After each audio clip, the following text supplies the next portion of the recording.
welcome back to my channel, and today I'll be teaching you the days of the week.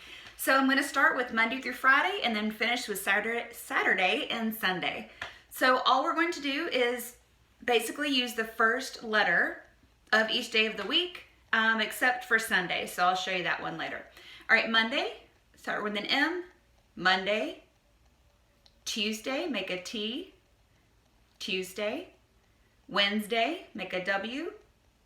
Wednesday. Now Thursday has two different signs. You can either do an H, because we already used T for Tuesday, so Thursday we're going to use an H. And then you can do Thursday or TH. So Thursday or Thursday. Friday, make an F. And Saturday, you're going to make an S. Saturday. And then Sunday, Sunday or Sunday. Okay?